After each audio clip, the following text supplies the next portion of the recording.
Now students लेते हैं question number 43। कह रहा है when we talk of a force acting on a body it usually means. देखिए डेली जीवन में आप अपने जो फोर्सेस की आप बात करते हो, ठीक है ना, कहते हो भाई इस टेबल पे फोर्स लगा के हमने इसको उधर खिसका दिया, ठीक, ये देखिए ये फोर्स लगाकर ऐसे हमने इस रिमोट को ऊपर उठा लिया। तो ये जो आप फोर्सेस की बात करते हो, फोर्स शब्द का जो आप यूज करते हो, ये कौन से फोर्सेस होते हैं? तो जवाब है कि ये होते हैं आपके अनबैलेंस फोर्सेस। याद रखिए बच्चों, ये होते हैं आपके अनबैलेंस फोर्सेस। आइए थोड़ा सा आपको एक्सप्लेन कर देते हैं कैसे। बच्चों देखिए, मान लीजिए कि कोई टेबल है, ये टेबल के सरफेस पे बुक रखी है, आपने इधर से पुश किया इसको, अब पुश कर रहे हो जब आप इधर से, ठीक है स्टूडेंट्स, तो यहां जो अलोंग द सरफेस एक फ्रिक्शनल फोर्स काम करेगा, फ्रिक्शनल फोर्स। अब ये फ्रिक्शनल फोर्स क्या करेगा? आपके द्वारा लगाए गए फोर्स को पहले तो अपोज करता है, लेकिन मैंने पिछले वीडियोस में आपको बताया है कि फ्रिक्शनल, आपने इधर से लगाया 1 न्यूटन, फ्रिक्शनल फोर्स भी अपने आप को बना लेगा 1 न्यूटन, आपने लगाया 2 न्यूटन, फ्रिक्शनल फोर्स भी अपने आप को 2 न्यूटन बना लेगा, आपने लगाया 3, जैसे ही आपने 3 लगाया ये इधर चल जाती है। यानी कि फ्रिक्शनल फोर्स अपने आप को एक लिमिट तक ही डेवलप कर पाते हैं, ऐसे सोच लो। तो मान लो फ्रिक्शनल फोर्स अपने आप को 2 न्यूटन तक डेवलप कर पा रहा था, ठीक, और पुश किया आपने, जस्ट एग्जांपल दे रहा हूं मैं आपको, 3 न्यूटन से, तो ये यहां पे एफ नेट कितना आ जाएगा? एफ नेट कितना आ जाएगा? 3 माइनस 2, 3 माइनस 2, यानी कि नेट फोर्स 1 आ गया, which is not equals to 0। तो ये किसका एग्जांपल है? अनबैलेंस फोर्सेस का एग्जांपल है। अनबैलेंस फोर्सेस ऐसे फोर्सेस होते हैं जहां पर नेट फोर्स 0 के इक्वल नहीं आता है। तो डेली लाइफ में आप मोशन की बात करते हो ना, कोई बॉडी मोशन कर रही है, मोशन की बात करते हो, आप फोर्स लगा के उसको मोशन करवाने की आप कोशिश करते हो, या तो कोई और एजेंट होगा जो उसके ऊपर, जैसे कि ट्रेन का इंजन ट्रेन के ऊपर फोर्स लगाता है, ठीक है। अब क्या फोर्स ऑफ फ्रिक्शन जो कि ट्रेन के व्हील्स और रेल्स के बीच में होता होगा, क्या उसको फ्रिक्शन रोकने की कोशिश नहीं करता है? करता होगा, ठीक। लेकिन नेट फोर्स कुछ ना कुछ आता है इंजन के द्वारा लगाया गया फॉरवर्ड डायरेक्शन में, तो ट्रेन आगे चली जाती है। यानी कि जब भी आप बात करते हैं किसकी, फोर्सेस की, फोर्स लगा के कोई बॉडी मोशन अगर कर रही है, तो वहां पे जो नेट फोर्स होता है वो 0 के इक्वल नहीं आता। अगर नेट फोर्स 0 हो गया तो मोशन नहीं करेगी,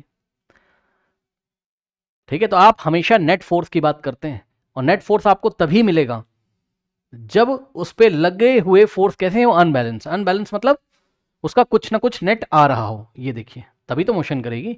0 नहीं होना चाहिए नेट फोर्स, ठीक। तो आप डेली लाइफ में किसकी बात करते हैं? अनबैलेंस फोर्सेस की बात करते हैं, ओके। अब देखो बच्चों, क्या आप बैलेंस फोर्सेस की बात करते हो डेली लाइफ में? बैलेंस फोर्सेस की क्यों करोगे? खुद सोचो, क्यों करोगे बैलेंस फोर्स की बात? मतलब करने को तो कर सकते हो, बट जनरली नहीं करते हैं। भाई आपको अपनी बाइक को चलाना है, ट्रेन को चलाना है, मोशन करवाना है ना, मोशन करवाना है, ठीक। मोशन के बारे में आप ज्यादा स्टडी करते हो डेली लाइफ में, तो बैलेंस फोर्स के बारे में आप, मतलब जो फोर्स शब्द आप यूज करते हो, उससे आपका मतलब बैलेंस फोर्स नहीं होता, क्योंकि बैलेंस फोर्स तो मोशन करा ही नहीं सकता है। फॉर एग्जांपल ये देखिए, ये रिमोट है, 5 न्यूटन इधर से लगाओ, 5 न्यूटन इधर से कैंसिल हो गया, लीजिए नेट फोर्स कितना आ रहा है? इस बॉडी के ऊपर नेट फोर्स कितना आ रहा है? 0। 5 इधर से 5 इधर से चल ही नहीं रहा है, मोशन ही नहीं कर रहा है। तो कहने के लिए तो 2 फोर्स लगे, लेकिन दोनों का नेट फोर्स कितना है? 0। तो ये बैलेंस फोर्स के एग्जांपल है। जब नेट फोर्स 0 होता है तो उसको बैलेंस फोर्स बोलते हैं, और यहां पर मोशन संभव नहीं होता है, मोशन नहीं होता है, ये देखिए। और यदि मोशन हो भी रहा होता है, मान लो ये ऑब्जेक्ट इस तरीके से जा रहा है और इस पे चलते चलते, मान लो ये जा रहा है 10 मीटर पर सेकंड की स्पीड से, चलते चलते आप आ गए यहाँ आगे से और मैं आया पीछे से, चलते चलते हम लोग सुपरमैन है, इसके ऊपर कूद गए, ये 10 मीटर पर सेकंड से जा रहा था, आपने इधर से लगाया, मैंने इधर से लगाया, कितना? 5 न्यूटन, फिर से नेट फोर्स कितना आ गया? 0। यानी कि बॉडी एक्सलेट भी नहीं होगी, इसकी स्पीड भी नहीं बढ़ेगी ना, कोई फर्क नहीं पड़ेगा, जैसा मोशन कर रही थी वैसा ही ये मोशन करती रहेगी, उतने ही कांस्टेंट स्पीड से, तो मोशन में कोई चेंज ही नहीं आया। तो जब फोर्स मोशन के में कोई चेंज ही नहीं कर पा रहा है, तो ऐसे फोर्स की आप डेली लाइफ में क्यों ही बात करोगे? ऐसा फोर्स जो कुछ इफेक्ट दे रहा हो वो है अनबैलेंस फोर्स, ओके, जिसमें नेट फोर्स 0 के इक्वल नहीं आता है, तो ये तो हो नहीं सकता है। उसके बाद इलेक्ट्रिकल फोर्स, देखिए इलेक्ट्रिकल फोर्स के बारे में आप बात करते हो केमिस्ट्री में, आप इलेक्ट्रिकल फोर्सेस के बारे में बात करते हो, मतलब जब भी 2 चार्जेस होते हैं, कोई पॉजिटिव चार्ज है और कोई नेगेटिव चार्ज है, इनके बीच में लगने वाले फोर्स को हम क्या बोलते हैं?